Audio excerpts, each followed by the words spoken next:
الجهة الأولى أن الباحث السني يعتمد على كتابي البخاري ومسلم، وعندما نرجع لهذين الكتابين فإن البخاري ومسلم صححا الروايات ليس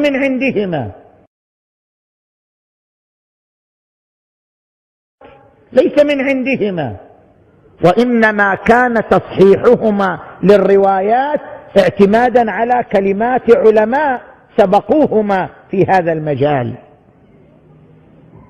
كابن حجر والذهبي وأحمد بن حنبل وغيرهم، كابن حجر والذهبي وأحمد بن حنبل وغيرهم، كابن حجر والذهبي وأحمد بن حنبل وغيرهم.